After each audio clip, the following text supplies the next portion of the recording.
Aujourd'hui on est en décembre et j'ai eu un nouveau casque. L'ancien était pété. Et à son âme.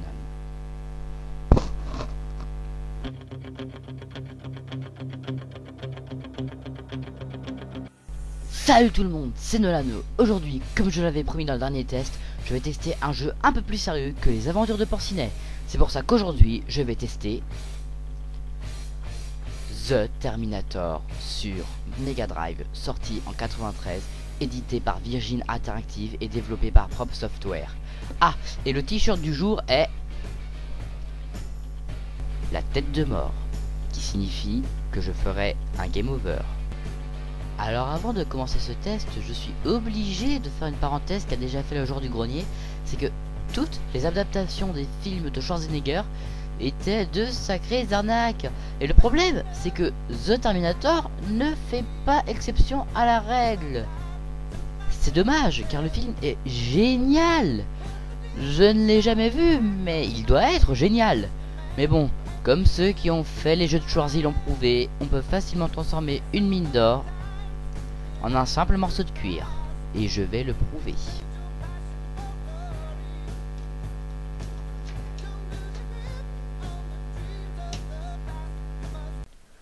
The Terminator.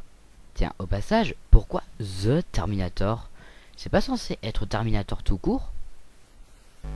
Ah, quand un jeu à licence réussit l'exploit de rater quelque chose d'aussi simple que le titre, pouf, on peut s'inquiéter pour la suite. Bon, ok, je déconne. En réalité, The Terminator, c'est le titre anglais du film. Mais bon, quand même, c'était trop demandé de retirer un mot pour les versions européennes. Allons-y. Tiens, autre chose qui me trouble dans la plupart des vieux jeux à licence, pourquoi l'histoire du jeu est entièrement en anglais? Pourquoi? Sur le livret, l'histoire n'est pas claire. Donc ça veut dire que si vous voulez comprendre le jeu à l'époque, il fallait aller voir le film au cinéma. Donc les mecs gagnaient facilement du pognon. Et bonjour l'influence superflue, hein. Bon, vous êtes Kyle Reese, le héros du film dans sa tenue de soldat, qui doit apparemment aller à l'intérieur d'une machine à remonter le temps.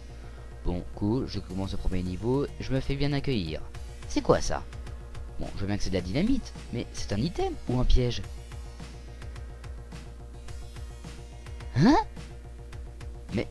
que... quoi? Je ne me souviens pas que dans la vraie vie, les dynamites disparaissent et réapparaissent. Mais bon, hein, pourquoi pas, on est en 2029, alors... Bon bah, vu qu'il disparaît de temps en temps, je suppose qu'il faut passer après qu'elle ait disparu. Donc c'est un piège. Allez, suivant, un robot géant. C'est magnifique, je me fais super bien accueillir dans ce jeu. C'est fou.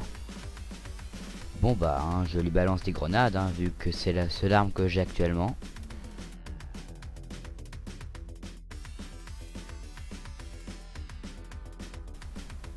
Putain, il lui faut des siècles pour qu'il explose. Hein? Le robot me tue direct au contact?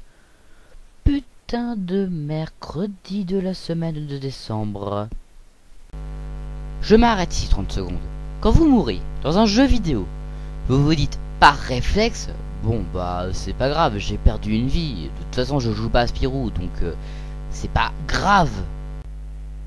Mais ici la règle change. On n'est plus dans la règle du j'ai plusieurs vies, mais dans celle du je n'ai pas de vie.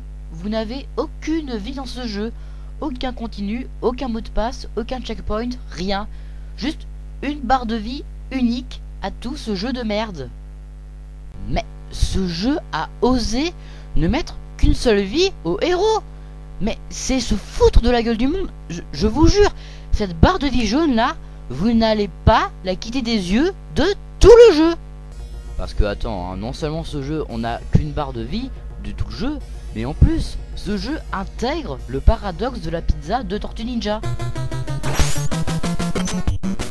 Pour ceux qui auraient oublié, le paradoxe de la pizza, c'est quand tu vas dans un bâtiment avec l'énergie pleine pour récupérer l'énergie que tu vas perdre en y allant. Et ben ce jeu instaure la même règle. Tiens, j'ai perdu de l'énergie. Bon bah, je vais en chercher, hein.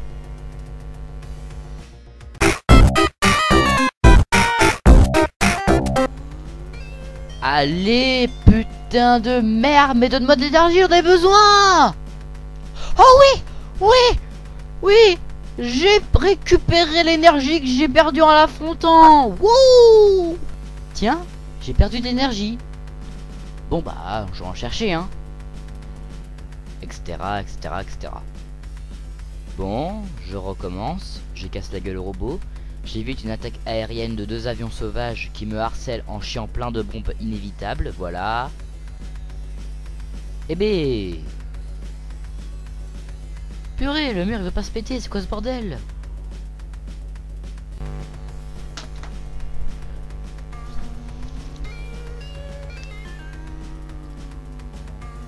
En fait, la dynamite de tout à l'heure était un item permettant de faire péter ce mur. Bon, j'y retourne, je la ramasse, je reviens et le robot géant est réapparu. Et ce jeu se fout de ma gueule. Bon, je fais péter le mur. Allez, avance là. Eh bé. Eh, sérieux, je ne peux pas avancer, c'est quoi ce merdier? Et les ennemis rebobent en boucle. Et merde!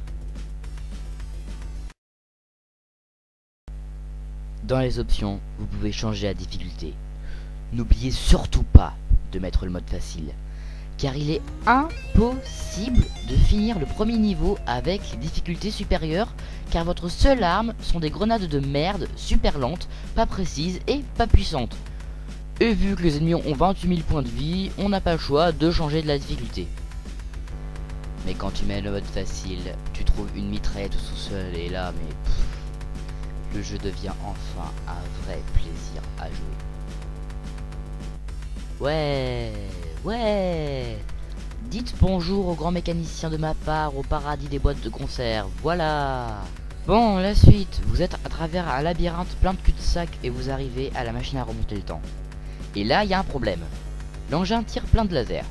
J'ai déjà vu ces lasers avec les robots géants. Je me dis donc, normalement, que je vais sauter dans le tas en perdant un peu de vie, puisque de toute façon, je finis le niveau, donc je peux me faire un peu violence. Mais non, ça vous tue direct. Putain, ça fait environ 10 minutes que je parle du niveau 1 et j'arrive toujours pas à le boucler. J'ai dû chercher la solution sur le net. La solution est là. Je vous laisse réfléchir. Il faut péter le tube orange qui a l'air de faire partie du décor. Vous savez ce que je pense de ce genre de détail de merde? Après cela, l'écran est dans un mélange rouge-noir très moche et l'on doit retourner à la machine en 45 secondes. Ouh, enfin, allez, niveau suivant, je vais faire péter le champagne. Bon, en attendant d'aller chercher la bouteille, notons le jeu.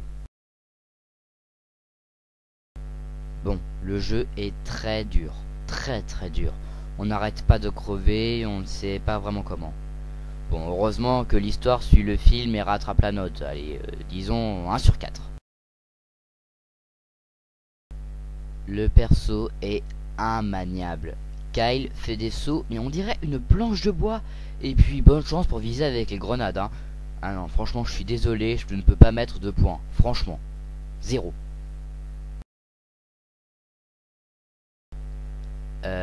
C'est moche. Très moche.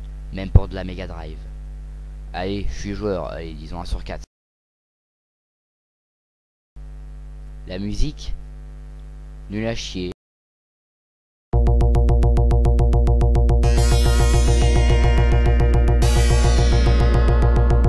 Mais ils ont quand même essayé de faire un effort. 1 sur 4.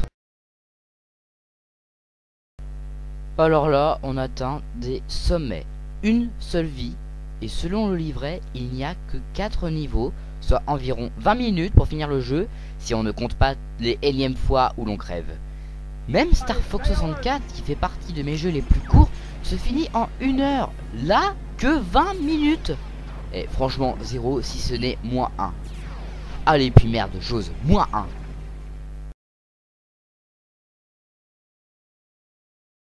« 2 sur 20. 2 sur 20 quand même. C'est un truc de malade. Je hais ce jeu.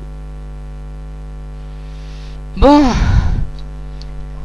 Allons-y pour le deuxième niveau.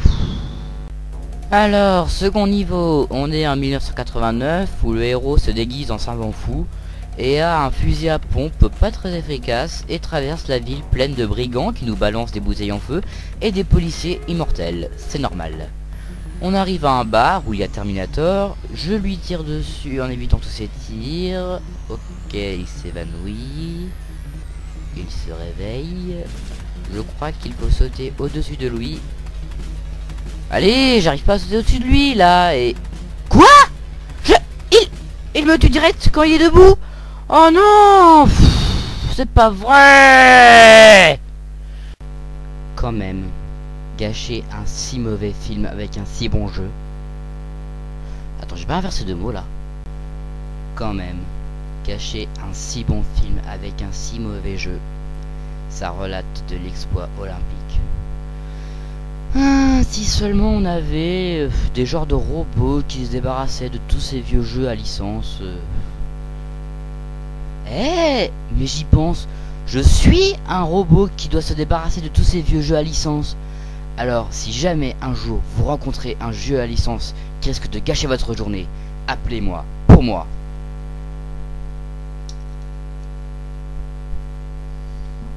Ce sera nos problèmes. Vous êtes Sarah Connor?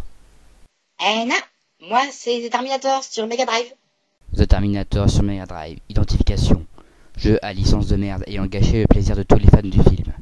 À détruire sur le champ. Hasta la vista, baby.